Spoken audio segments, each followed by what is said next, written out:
Hello dear friends, പവിത്രം സീരിയലിൻ്റെ പുതിയൊരു എപ്പിസോഡിലേക്ക് എല്ലാവർക്കും സ്വാഗതം. അപ്പം നമ്മുടെ വിക്രമിനെ കാത്ത് വേദ ഇങ്ങനെ ഇരിക്കുകയാണ്. വേദ ഭക്ഷണമൊക്കെ റെഡിയാക്കിയിട്ടാണ് കേട്ടോ ഇരിക്കുന്നത്. അപ്പം വിക്രം വന്നിട്ട് നേരെ റൂമിലോട്ട് കയറി പോകുമ്പോൾ വേദ ഭക്ഷണമൊക്കെ എടുത്ത് വെച്ചിട്ട് കുറേ നേരം കാത്തിരുന്നിട്ട് വിക്രമിനെ കാണാതിരിക്കുകയാണ്. അപ്പോൾ ഇതെന്ത് പറ്റി എന്ന് പറഞ്ഞിട്ട് വേദ റൂമിലോട്ട് പോകുന്നിടത്താണ് ഇന്നത്തെ എപ്പിസോഡ് ആരംഭിക്കുന്നത്. ഇതെന്താ ഇത്ര പെട്ടെന്ന് ഉറങ്ങിപ്പോയോ? ഒന്ന് വിളിച്ചാലോ എന്ന് പറഞ്ഞിട്ട് കൈയുമായിട്ട് വിക്രമിനെ ദേഹത്തുനിന്ന് വിളിക്കാനായിട്ട് തട്ടി വിളിക്കാൻ വേണ്ടിയിട്ട് പോവേ. അല്ലെങ്കിൽ വേണ്ട, ഇനിയിപ്പം രാത്രിയിൽ വിളിച്ചു എന്ന് പറഞ്ഞിട്ട് വഴക്കടിക്കും എന്ന് പറഞ്ഞിട്ട് വേദ തിരിച്ച് വീട്ടിലോട്ട് പോവുകയാണേ. വീട്ടിലോട്ട് പോകുന്നതിന് മുന്നേ വിക്രമ് ഒന്ന് പുതയ്ക്കാതൊക്കെയാണ് കിടക്കുന്നത്. എന്നിട്ട് പുതപ്പിച്ചിട്ടൊക്കെയാണ് കേട്ടോ പോകുന്നത്. അതിനുശേഷം നമ്മുടെ നന്ദിനിയടുത്തിയാണ് കാണിക്കുന്നത്. ശ്രീജ അടുത്തി എന്ന് പറഞ്ഞുകൊണ്ട് ഉള്ളിലോട്ട് നമ്മുടെ കിച്ചണിലേക്ക് കയറി വരും കേട്ടോ. എന്നിട്ട് നമ്മൾ ഇന്നലെ വെളിയിൽ പോയില്ലേ, ആ സമയത്ത് അച്ഛനും അമ്മയും വേദയൊക്കെ ആയിട്ട് എന്തോ ചില കശപിശയൊക്കെ നടന്നിട്ടുണ്ടെന്ന് പറയുകയാണേ. അച്ഛനോട് അവൾ എന്തോ പറയുകയോ അതുപോലെ തന്നെ അച്ഛൻ അവളെ എന്തോ പറയുകയോ ഒക്കെ ചെയ്തിട്ടുണ്ട്. അത് ഇഷ്ടപ്പെടാതെ വരികയൊക്കെ ചെയ്തിട്ടുണ്ട്. നീ ഇതെങ്ങനെയാണ് അറിഞ്ഞത്? അച്ഛൻ പറഞ്ഞോ? ദേ ശ്രീജേടത്തി വെറുതെ കളിയാക്കല്ലോ കേട്ടോ. പിന്നെ അമ്മ പറഞ്ഞോ? ഈ ശ്രീജേടത്തി. പിന്നെന്താ വേദ പറഞ്ഞോ? വെറുതെ എന്നെ കളിയാക്കരുത് കേട്ടോ. പിന്നെ നീ എങ്ങനെയാണ് കേട്ടതെന്ന് പറ. അതൊക്കെ ഞാൻ ഒളിഞ്ഞു നിന്ന് കേട്ട് എന്ന് പറഞ്ഞപ്പോഴത്തേക്കും നമ്മുടെ ശ്രീജേടത്തി ചിരിക്കുന്നുണ്ട്. നമ്മൾ രണ്ടാളും കൂടെ വെളിയിൽ പോയപ്പോഴത്തേക്കിനും ശ്രീജേടത്തി എന്നെ പറഞ്ഞ് വിട്ടില്ലേ, തുണി മേടിക്കാനായിട്ട് പോവുകയും ചെയ്തല്ലോ. അപ്പോൾ ഞാൻ വീട് ചെന്നപ്പോഴത്തേക്കും ഫ്രണ്ട് വാതിൽ അടഞ്ഞു കിടക്കുകയാണ്. ഞാൻ എന്നാൽ ബാക്ക് വശത്തൂടെ പോയി നോക്കാമെന്നും പറഞ്ഞ് ചെന്ന് കഴിഞ്ഞപ്പോഴത്തേക്കിനും അടുക്കള വശത്ത് അടക്കി രണ്ട് കുശുകുശുപ്പ് സംസാരങ്ങൾ കേട്ടു. ഞാൻ നോക്കുമ്പോഴത്തേക്കിന് നമ്മുടെ അമ്മയും വേദയാണ്. അപ്പോൾ സംസാരിക്കുന്നത് ഞാൻ അങ്ങനെയൊക്കെ പറഞ്ഞത് മോൾക്ക് ഇഷ്ടപ്പെട്ടു, മോൾക്ക് സങ്കടമായോ എന്നൊക്കെയാണ് ചോദിക്കുന്നത്. അതുകൂടാതെ മാഷിനോട് ഇതുവരെ ആരും അങ്ങനെയൊന്നും എതിർത്ത് സംസാരിക്കത്തുമില്ല. അപ്പോൾ വേദ പറയുന്നുണ്ടായിരുന്നു, ഞാനങ്ങനെ അച്ഛനെ എതിർത്ത് സംസാരിച്ചൊന്നും അല്ലല്ലോ, അവർ തമ്മിലുള്ള പിരിയാനുള്ള കാരണം എന്താണ് എന്ന് ചോദിച്ചറിഞ്ഞതല്ലേ എന്നൊക്കെ പറയുവേ. അപ്പോൾ അമ്മ പറയുന്നുണ്ട്, അവർ തമ്മിൽ അങ്ങനെ പ്രശ്നങ്ങളൊന്നും ഇല്ലാതിരുന്നതാണ്, ഒരുപാട് നല്ല രീതിയിൽ തന്നെ പോകണമെന്ന് ആഗ്രഹിച്ചതുമാണ്. ഇടയ്ക്കിടയ്ക്ക് ഇങ്ങനെ വിക്രം ഇങ്ങനെ എതിർത്തെടുത്തൊക്കെ മാഷിൻ്റെ അടുത്ത് സംസാരിക്കുമായിരുന്നു. പക്ഷേ കുറച്ച് നാളുകളായിട്ട് അവനും അതെല്ലാം വിട്ടു എന്നൊക്കെ ഇങ്ങനെ പറയുന്നുണ്ട്. നമ്മൾ മനുഷ്യന്മാരുടെ ജീവിതത്തിൽ ഒരു സ്ലേറ്റിൽ എഴുതിയ പോലെ ആവണം. കുറച്ച് സമയം കഴിഞ്ഞ് കഴിയുമ്പോൾ അത് മായ്ച്ച് കളയാൻ പറ്റണം. അങ്ങനെയുള്ള കുറച്ച് കുഞ്ഞു കുഞ്ഞു തെറ്റുകൾ മാത്രമേ മനുഷ്യൻ്റെ ജീവിതത്തിൽ ഉണ്ടാകാൻ പാടുള്ളൂ എന്നൊക്കെ മാഷ് പറയാറുണ്ട്. വിഷമിപ്പിക്കുന്നതോ പിന്നീട് ഓർത്താൽ ദുഃഖിക്കുന്നതോ ആയ കാര്യങ്ങളൊന്നും സ്ലേറ്റിൽ എഴുതി വെക്കാൻ പാടില്ലെന്ന്. പക്ഷേ നമ്മുടെ മാഷിൻ്റെ ജീവിതത്തിൽ അത് മാത്രമേ ഉണ്ടായിട്ടുള്ളൂ. എനിക്കറിയാം മോള് വിക്രത്തിനെ നേരെയാക്കുന്നതിന് വേണ്ടിയിട്ട് തന്നെയാണ് പ്രയത്നിക്കുന്നതെന്ന്. ഞാനും ആഗ്രഹിക്കുന്നത് തന്നെയാണെന്നൊക്കെ ഇങ്ങനെ പറയുന്നുണ്ട്. ഇപ്പോൾ വേട്ട ഇങ്ങനെ ഇടയ്ക്ക് ചോദിക്കുന്നുണ്ട്, ഞാൻ അച്ഛനെ വേദനിപ്പിച്ചോ അമ്മയെന്ന് ഇങ്ങനെ ചോദിക്കുന്നുണ്ട് കേട്ടോ. അങ്ങനെയൊന്നുമില്ല. വിക്രത്തിനെ നേരെയാക്കുന്നതിന് വേണ്ടിയിട്ട് മോള് ശ്രമിക്കുന്നതിൽ മാഷിന് സന്തോഷമേ ഉള്ളൂ. മകൻ നന്നാവാൻ ആഗ്രഹിക്കാത്ത അച്ഛനമ്മമാരുണ്ടാവുമോ? അച്ഛൻ പോയിരിക്കുന്നത് ഇന്ന് അവൻ മേടിച്ചു കൊടുത്ത ഷർട്ട് ഇട്ടിട്ടാണ്. അപ്പോഴത്തേക്കും നമ്മുടെ വേദയ്ക്ക് അങ്ങ് ഭയങ്കര സന്തോഷമാകുവാണേ. അതെയോ? ആ സന്തോഷമായേ. അന്നേരത്തേക്കിനും പിന്നെ അമ്മ പറയുന്നുണ്ട്, അവനെ നന്നാക്കാനുള്ള ശ്രമത്തിൽ നീ നിൻ്റെ ജീവിതം കളഞ്ഞു കുടിക്കുമോ എന്നുള്ള വേദന മാത്രമേ മാഷിനുള്ളൂ എന്നിങ്ങനെ പറയുന്നുണ്ട് കേട്ടോ. അപ്പോൾ ഇതെല്ലാം നന്ദിനിയേടത്തി മറിഞ്ഞു നിന്ന് കേട്ടിട്ടാണ് ശ്രീജേടത്തിയുടെ അടുത്ത് നിന്ന് ഇതെല്ലാം പറയുന്നത്. അപ്പം നമ്മുടെ ശ്രീജേടത്തി ചോദിക്കുന്നുണ്ട്, ഇതൊരു നല്ല കാര്യമല്ലേ, പോസിറ്റീവ് കാര്യമല്ലേ, ഇവിടെ എവിടെയാണ് കശപിശ? അപ്പം അച്ഛനെ വേദനിപ്പിച്ചോ എന്ന് വേദ ചോദിച്ചെന്നൊക്കെ പറയുന്നുണ്ടല്ലോ. അപ്പോൾ അത് പ്രശ്നമല്ലെന്ന് ഇങ്ങനെ ചോദിക്കുന്നുണ്ട്. അപ്പോൾ ശ്രീജേടത്തി വീണ്ടും പറയുന്നുണ്ട്, അങ്ങനെയൊക്കെ കശപിശ ഉണ്ടായെങ്കിലും ലാസ്റ്റ് അച്ഛൻ വേദന അംഗീകരിച്ചു എന്നല്ലേ ആ പറഞ്ഞതിന് അർത്ഥം എന്ന് പറയുവേ. എന്താണെങ്കിലും എനിക്ക് പോസിറ്റീവായിട്ട് തന്നെയാണ് തോന്നുന്നത്.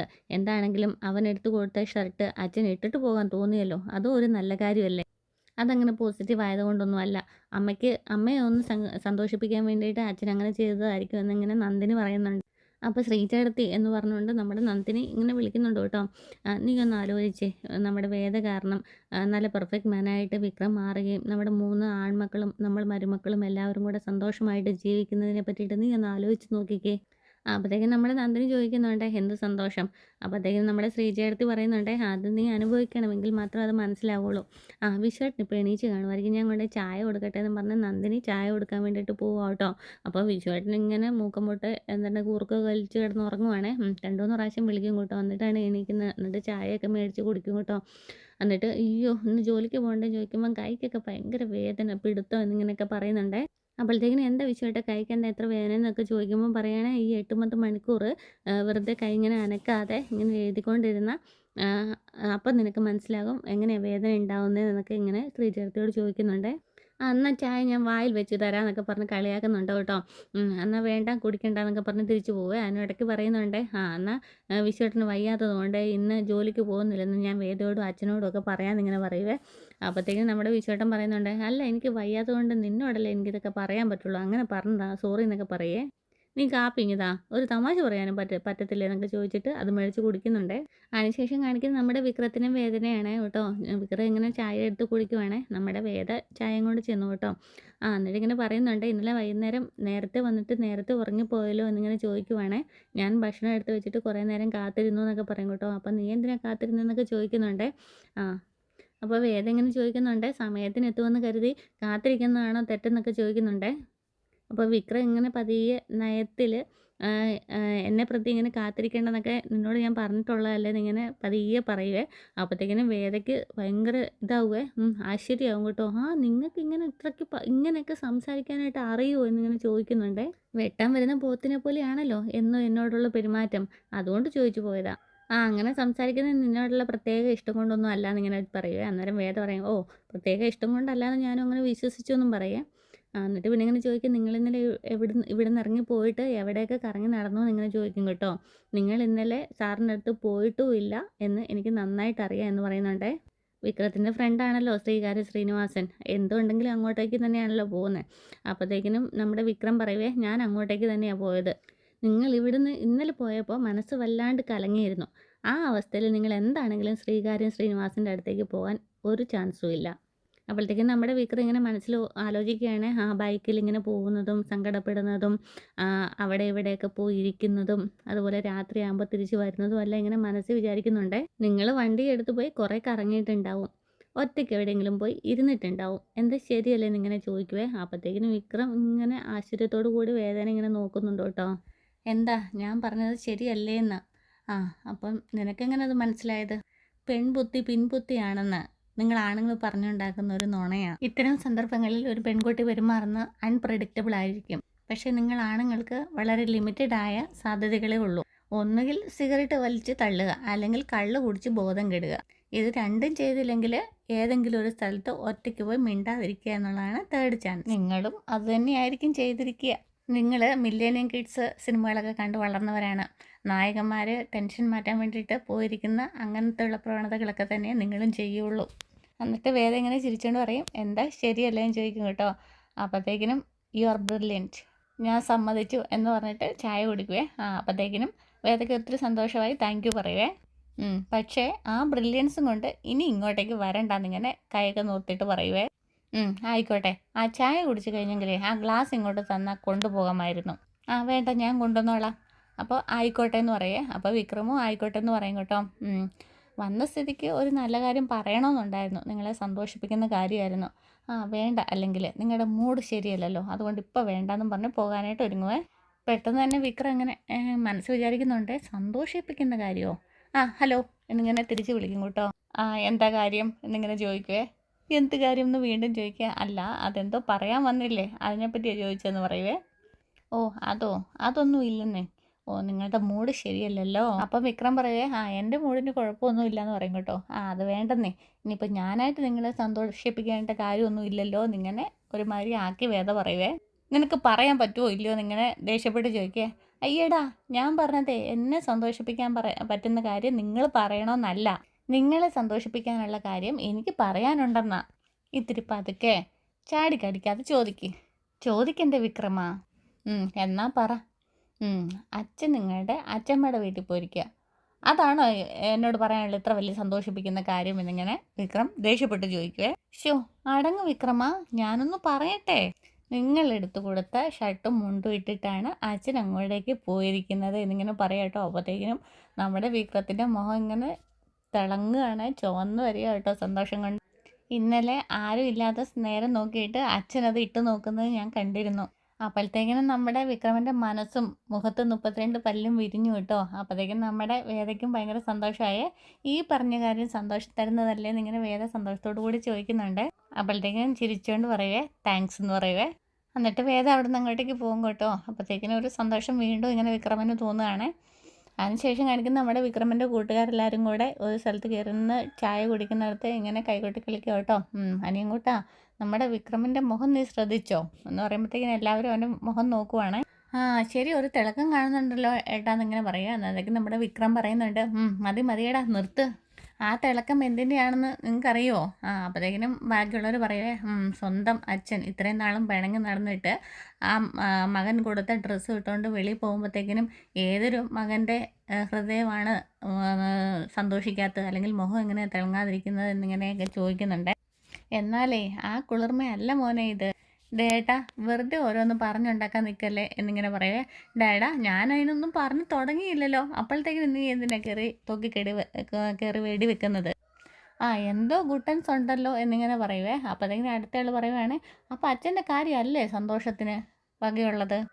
അതൊക്കെ തന്നെയാ, പക്ഷെ അതിനെ ഇടയാക്കിയത് ആരാണെന്ന് ചോദിക്കേ. ആര്, വേദയോ? സംശയമുണ്ടോ? ആ വീട്ടിലേക്ക് കയറി ചെന്നപ്പോഴത്തേക്കിനും ആ കുട്ടി പറഞ്ഞൊരു കാര്യം ഉണ്ടായിരുന്നു, ഇവനെ ഒരു പാഠം പഠിപ്പിക്കുമെന്ന്.